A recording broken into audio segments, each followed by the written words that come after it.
It's around 890 square foot.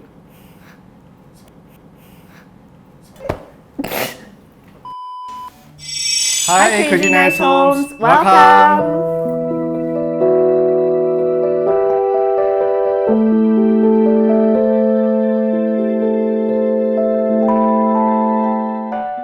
Hi, I'm Yao. And I'm Lynette. This is our 4-room BTO at Dawson. It's around 890 square feet.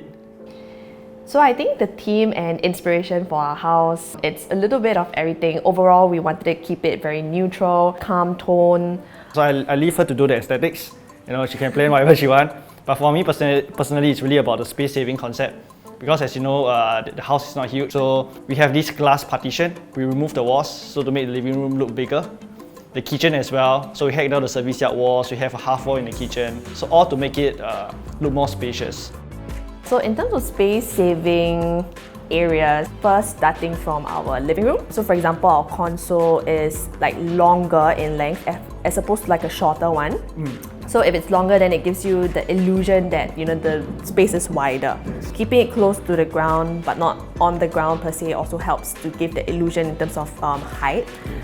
Of course, extending our lime wash all the way from wall to ceiling also gives that cohesive, you know, it enlarges the space visually. Basically, it's like continuity. Yeah, right, continuity. space, yeah. Exactly. So if I transit from the living room to the kitchen, one important thing is we use the same flooring, which is vinyl from the living room to the kitchen. So some of them may not really recommend, you know, because kitchen they want tiles that are easy to clean. But for us, we don't really cook a lot. Yeah. And the reason for having a consistent flooring is as if the space is connected. Yes. Yeah. So the living room is taking up the kitchen space. Kitchen is taking up the living room space. Overall, the space is bigger, I would say. Then another thing is we didn't have top shelf cabinets for our kitchen. Yeah, we opted for shelves instead. And I think our shelves in terms of depth is also a bit more narrow than the normal shelves. So actually that helps us to make the space, like the corridor, the walkway, a little bit less claustrophobic as well, because the shelves are a little bit more narrow, it doesn't protrude out so much. Yes. So I think that's a good point that our ID actually helped us incorporate in.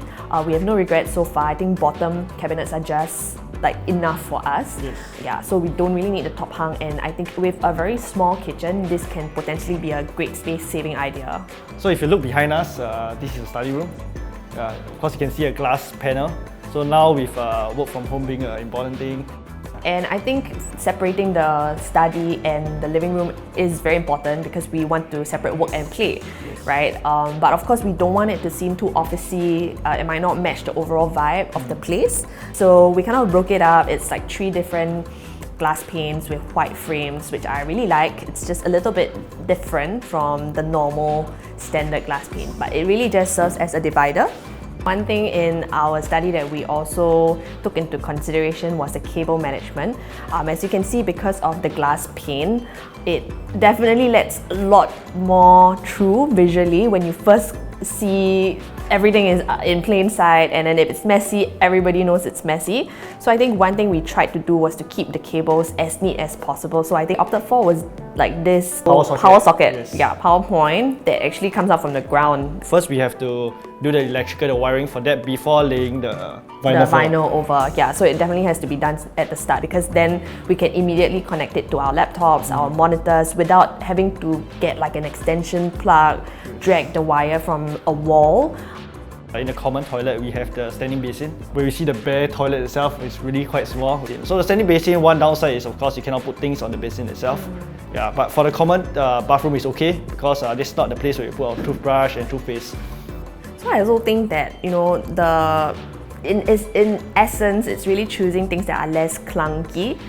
So they don't take up so much space. So just a very simple standing basin, a very simple light, and just a toilet, like very functional and simple to really like not make the toilet look even smaller than what it actually was. So my favorite part of the house has to be the living room. Yeah, he likes to lounge there a lot. Because it's a place where instead of sitting on the sofa, actually I like to sit on the floor.